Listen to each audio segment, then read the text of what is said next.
We are back. Jamal, it's been another weekend of news, headlines, some interesting events that have transpired in the past 24 hours, and we're getting ready for it all. It's First Call here on Tasty Live. I'm your host, Chris Vecchio in New York. He's Jamal Chandler in Chicago. Jamal, how are you? I'm great, my friend. It's good to be here. Thanks for inviting me on today. I mean, I know it's as a result of somebody being out, but I don't care. I'm here. I'm here on a Sunday, hanging out with you. It's been a great weekend. How you doing? It's been a pretty good weekend. The Knicks won yesterday. The Mets didn't lose, which is always a positive because it was a rained out game, and that's pretty much the most I can hope for right now as a New York sports fan. But Jamal, I mean, I think we've been all watching the news here. Can I just do a little PSA at the start of the show? Please stop shooting at the president. What? Just knock it off. What's going on? Yeah, that was wild. That hit the headlines. Yeah, that was something else. Yeah, wow.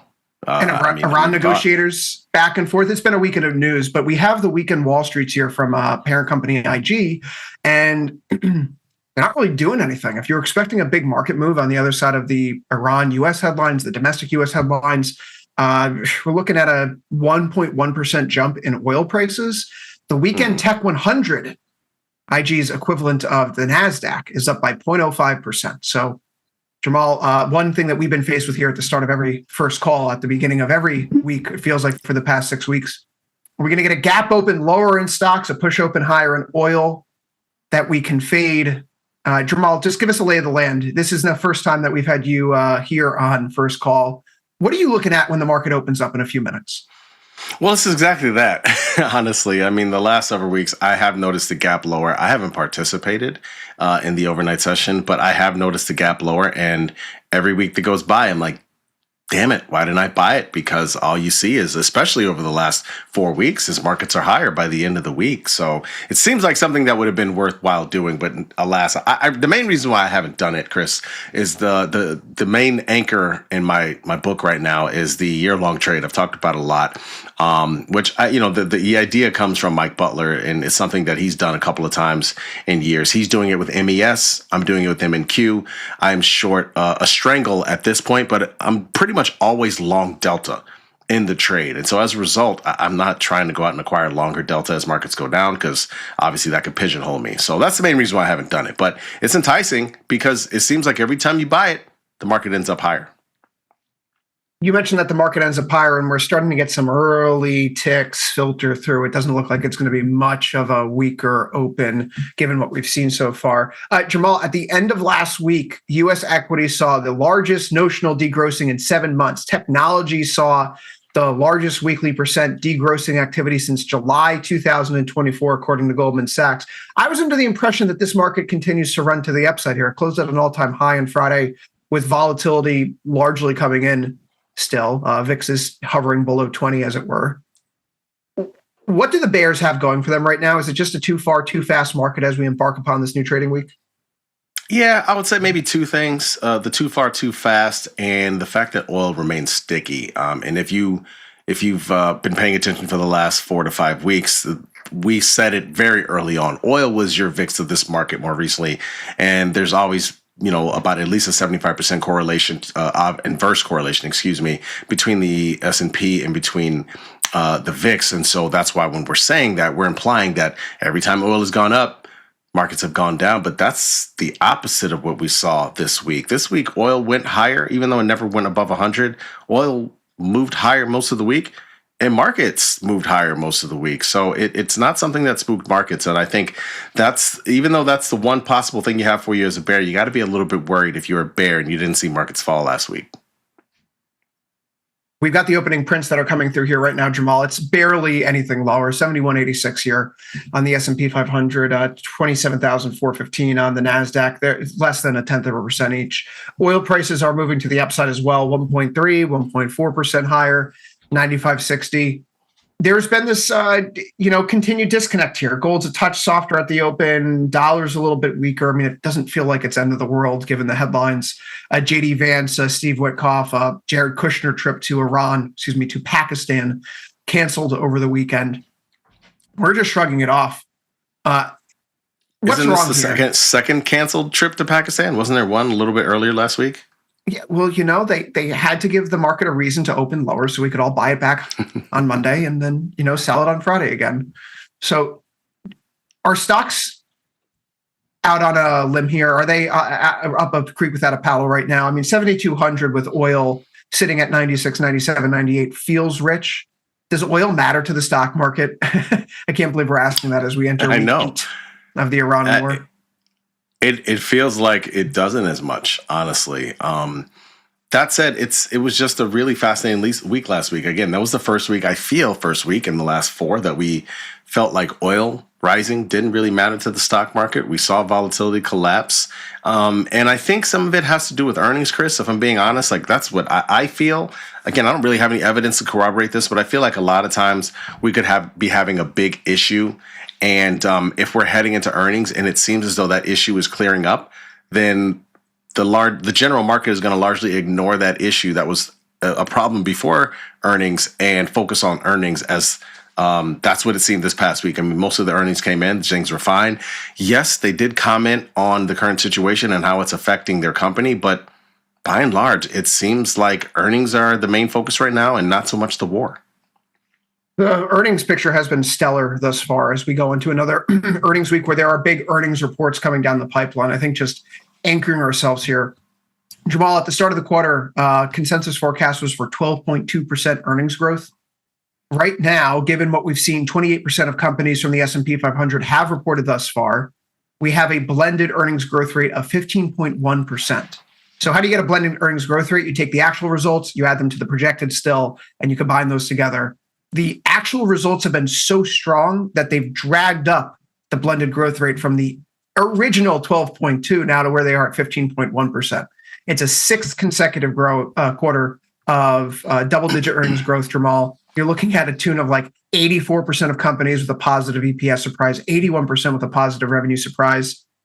And the market doesn't even feel that rich right now. I know that the forward PE for the S&P 500 is sitting just south of 21, and that is above the 5 and 10-year averages of 19.9 and 18.9.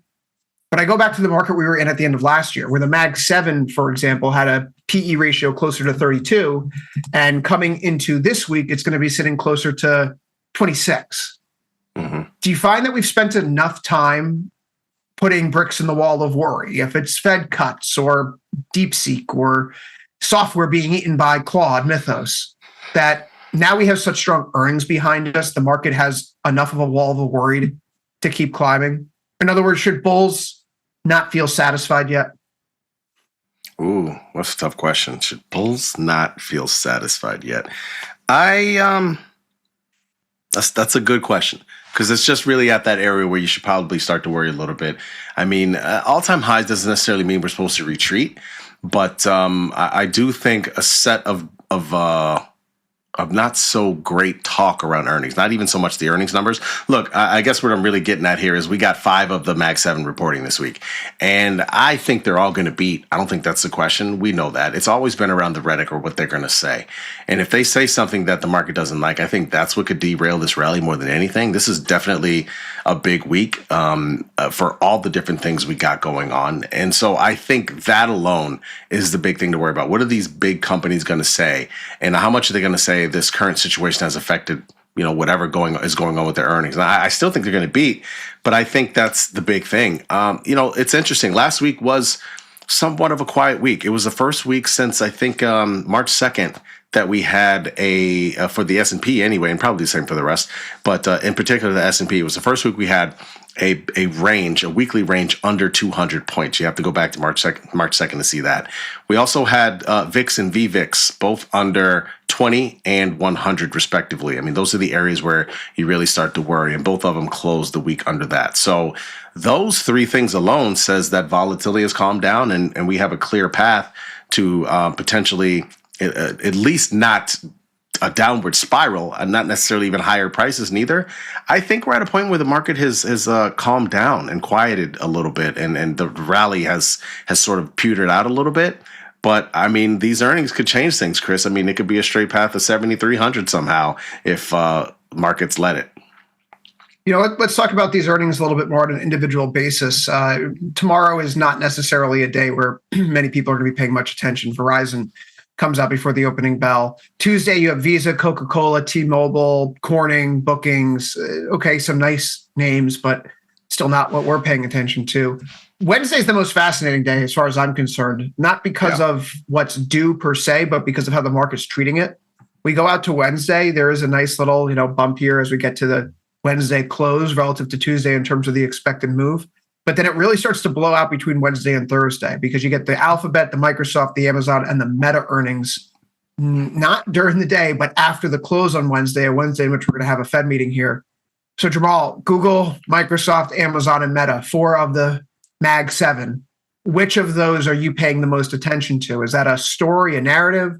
Is it a volatility aspect that you're liking? Which one matters most for traders if they can only trade one in the days ahead? I think it's got to be Microsoft. It has to be Microsoft.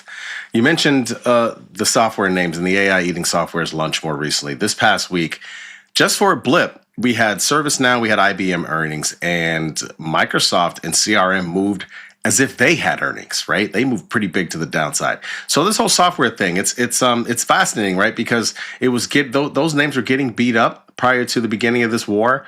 We saw the big buy program that started once the war happened and a lot of names were getting beat up. The software names got bought and all of a sudden they were, shining in the sun once again. And then as we started hearing positive things about possibly the war coming to an end, we saw a little bit of sell-off in the software names again, culminating in what happened a little bit last week with, like I said, ServiceNow and IBM earnings leading to Microsoft and CRM getting sold off, even though those two didn't have earnings. So I think Microsoft is probably the biggest this week because it can set a lot of things straight with the software space. And we'll see if possibly those names can catch a bid at some point. But other than that, maybe Meta's next, given, they seem to still be in a changing environment, if you will, in their company. Probably those 1 and 2, maybe 1A and 1B, but Microsoft is definitely 1A, I think. Microsoft's at a really, really interesting turning point. We're just from a pure charting perspective, Jamal, that little pullback that we had last week, where did we bounce?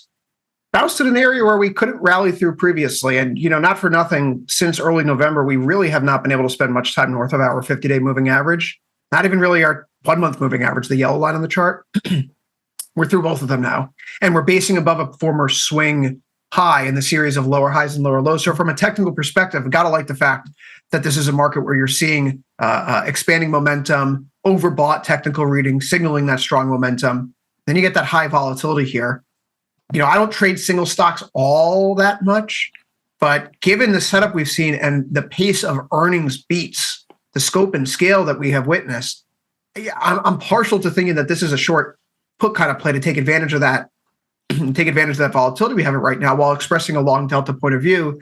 So personally for me, I'm looking out at the expiration at 10 days. I'm thinking about the chart that we have here where we have our 50-day, we have our 1 month sitting right around 400.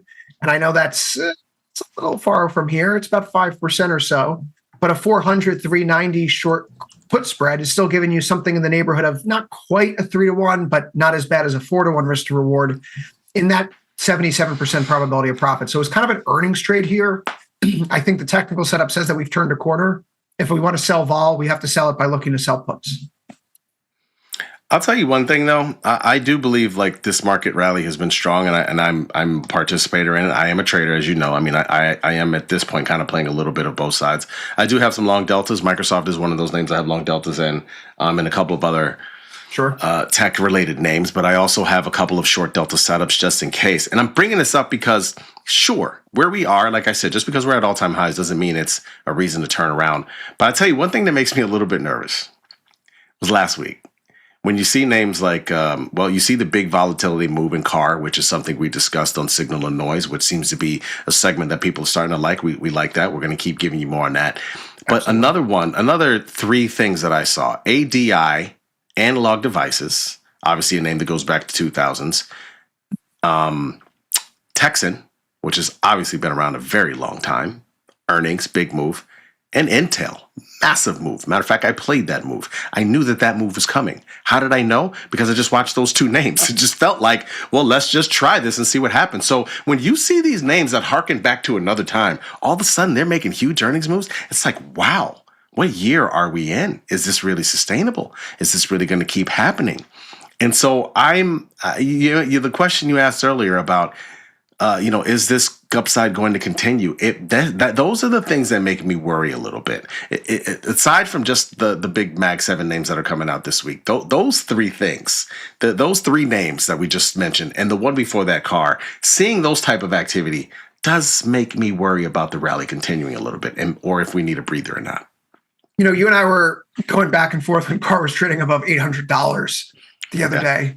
And now it's trading at 204. The interview I had with Helene Meisler prior to that, she was talking about how there are signs that the pigs are flying. And to that credit, Jamal, when you break down like the Russell 3000 or Russell 2000 into its profitable versus unprofitable companies, it's the unprofitable ones that have been doing better recently.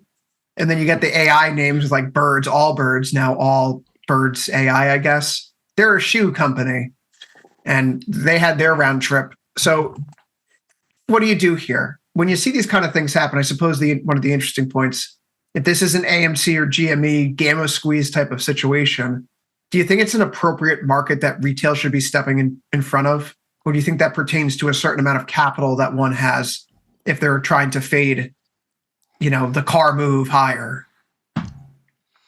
Well, in terms of retail stepping in front of it, I think it depends on your duration. I really do. I think in the near term, I mean, if you're asking me, do you want to get long deltas, for in options this week or next week, I'd be like more inclined to say, man, let's look 3 months out to 4 months out, because you just don't know. And I'm not going to lie, as a trader, and again, this is not any science behind this, but I have seen this a lot. We have seen this a lot.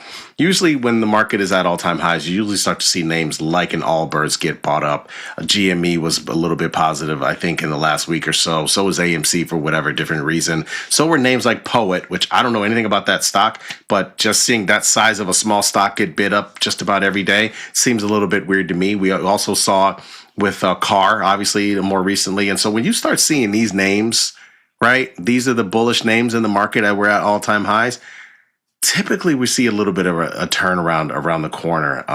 But we didn't see it last week. Matter of fact, as you can see, this has been going on for almost a couple of trading sessions now. And so for that reason, I am starting to find just different ways to get on some short delta. Sold the short call spread and SPY and the Qs towards the end of the day on Friday. I still have a super bear trade in SPX. Maybe if we are positive tomorrow, maybe I go out and buy a VIX micro future just to kind of have a little something on in case we fall to the downside. But look, as it remains, the market is strong, dude. Again, I'm just talking from a trader's perspective. I have no idea if the market's going to fall. I'm just, from a trader's perspective, there's a few things that seem a little bit weird, but market has been strong. And so I do have longs. I am not short. I am not like some people who love to be completely short. I am long. I'm just going to say it. Look, I'm not like Tim Knight, okay? I'm just going to put it out there. Tim has his own way of trading. That's great. The guy loves to be short and it works for him. It doesn't work for me. I like trying to have on longs and shorts depending on the market. I don't feel like this is a market that is a bear market at all. Maybe that's a market that I'd be short in. But for now, I'm still a little bit long, a little bit short. I mean, it's hard to get bared up that this is going to be the high until we actually get to see a turn in momentum. One of the defining characteristics of the past few weeks has been this is a market that's just riding its 1 week moving average higher. You haven't seen a close below the 1 week moving average on the S&P, the NASDAQ, since we got above it on March 31st when the market bottomed, Jamal. I mean, there's little things that you can use to what's changed. If that hasn't changed, then the momentum is still pointed higher. We do have a softer open, though. We're getting a little bit more weakness here, Jamal. 71.75 in the S&P 500 as we make our way through the first 15 minutes or so of trading here.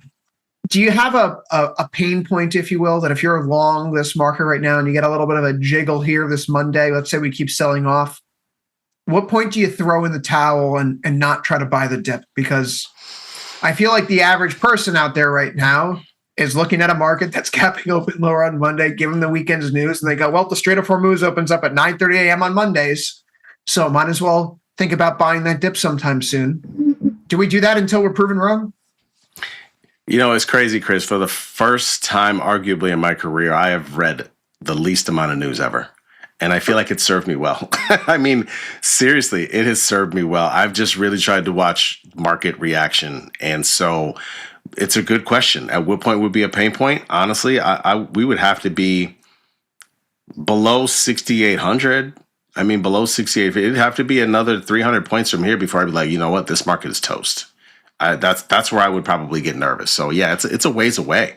I mean, would I start to adjust? I don't think I would buy the first 100 points. I mean, again, I already have a few shorts on, so I feel comfortable with that. I would just sit and watch for the first 100. Once we get below 7,000, maybe I attempt to buy there. But if that doesn't work, then it's down to 6,850, which was a level that we had a lot of time. As you remember, we had a trouble really kind of getting through that level. And so it would be there where I would be like, ooh, what's going to happen here? Maybe this is an area, maybe now it's time to get, be a little bit bearish. So I think it's something within those ranges.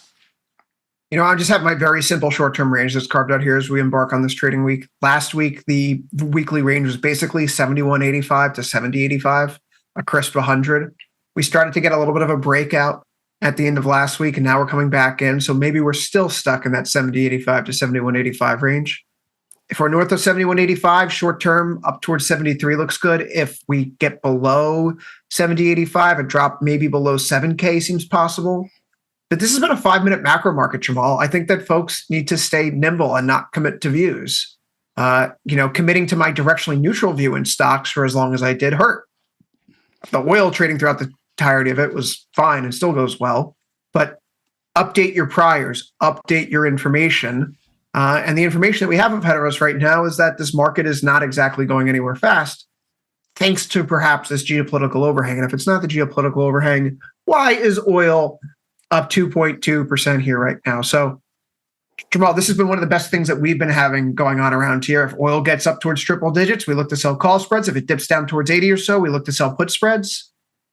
Do you find yourself in that same mindset right now, where if you get a little bump here in price plus vol expansion, it's another opportunity to look out 130, 140 calls and try to get while the getting's good? Yeah, I mean, I think that's a play. I mean, look, I'm inherently already in it. I have an iron condor where the upside is at the 98-100 strike. So I've been, kind of over here doing one of these for the last week or so, hoping that markets don't cross that in such a meaningful way. But it does seem as though it's something to flirt around with, selling upside when oil, makes a strong move higher, and vice versa to the downside. If this recent move is just really fascinating, though. I like when things make sense, and it really made sense some weeks ago when oil was going higher and markets were going lower. And it's last week. I don't know, man. This is a little bit of uncharted territory when we're starting to see oil go higher like this. As we approach arguably the season where gas prices and oil are possibly, seasonally higher, right? I mean, you're the seasonal guy.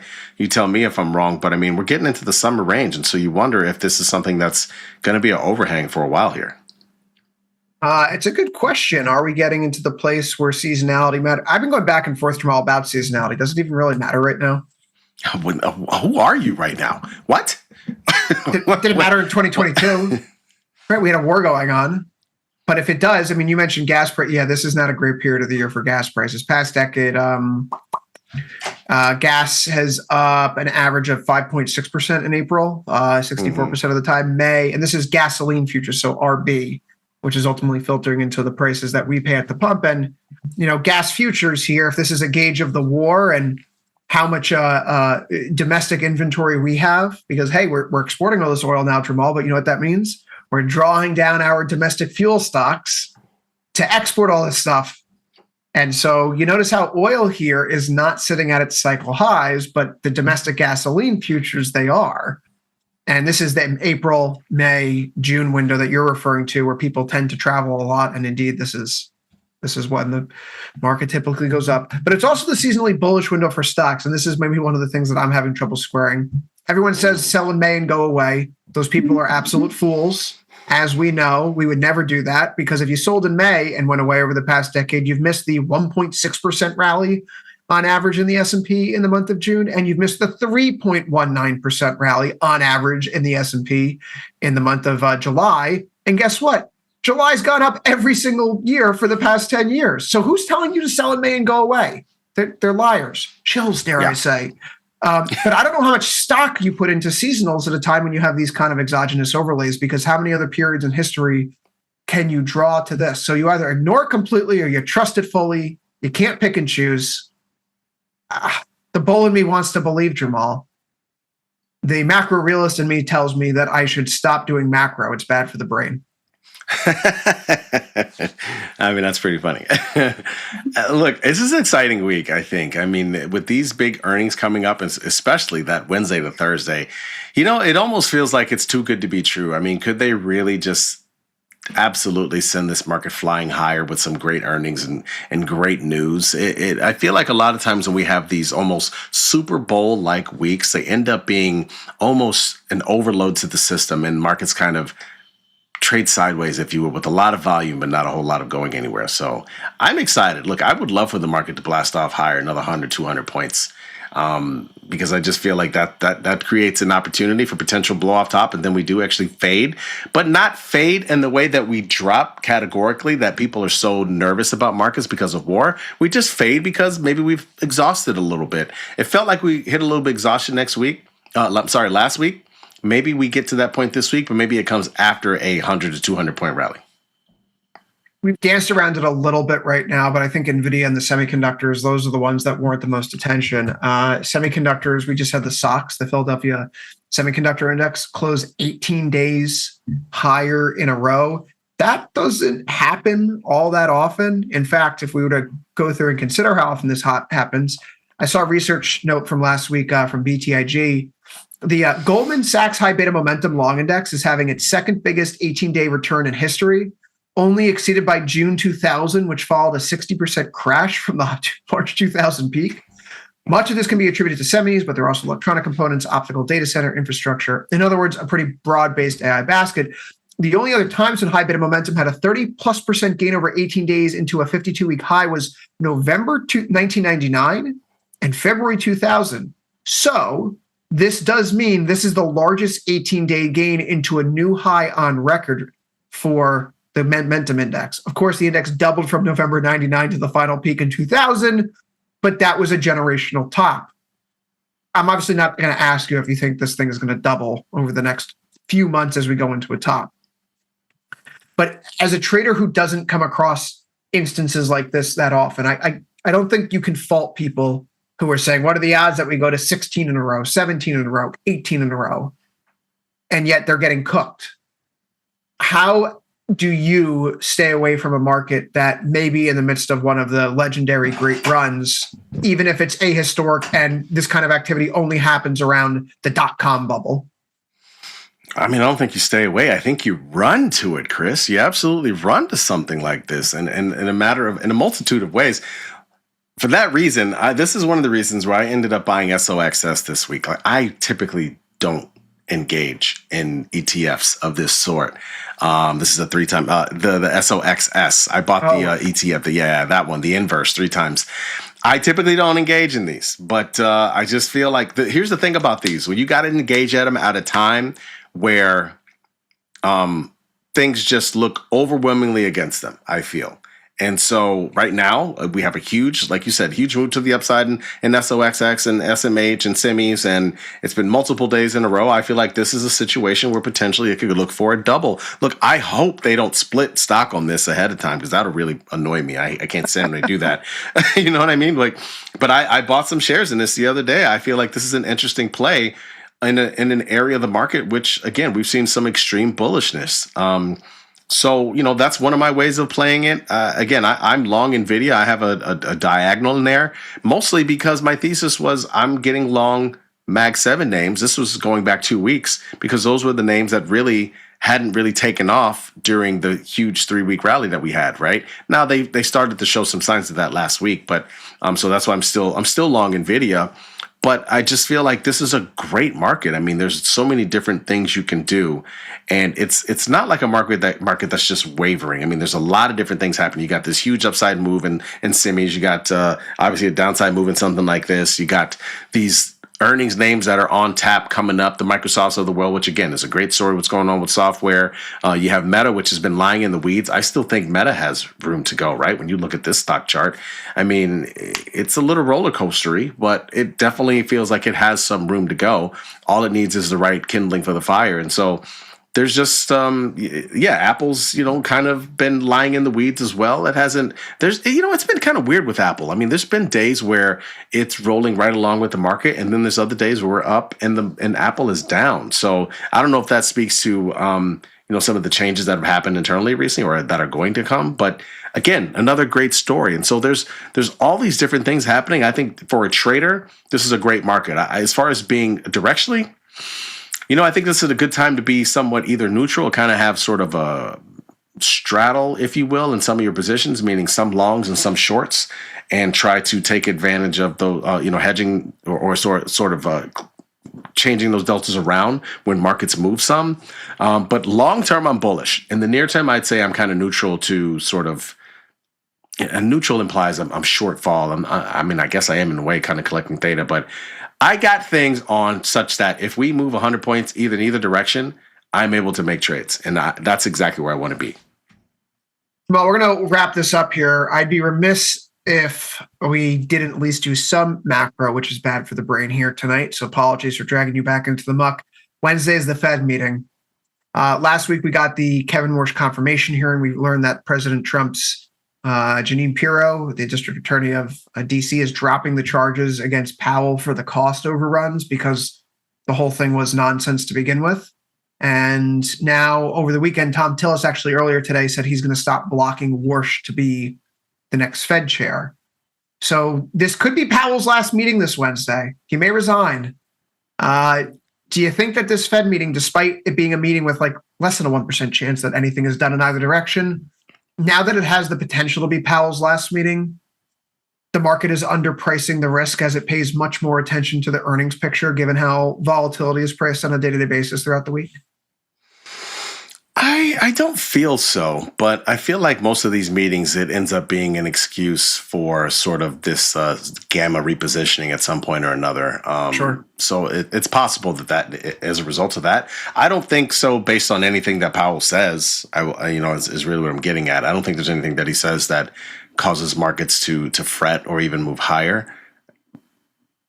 Let me think about that. I don't think so. But I just think it ends up being positioning, right? Like heading into from Wednesday to Thursday. I expect a whole lot to happen. I guess we'll really find out. Mike and I will be on the floor doing options trading concepts live on that Thursday, like we do just about every Thursday from the SIBO floor. So that should be a fascinating one. I mean, the last time we had earnings around that time, there was a lot of activity on that big, there's always that one big Wednesday or Thursday in the quarter, right, where we have these earnings, and there was a huge move. So I kind of am looking forward to see if that happens.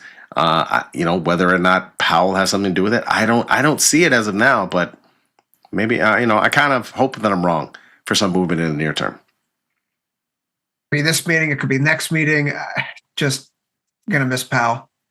S&P 7170. Oh yeah, S&P 7177. Are you kidding me?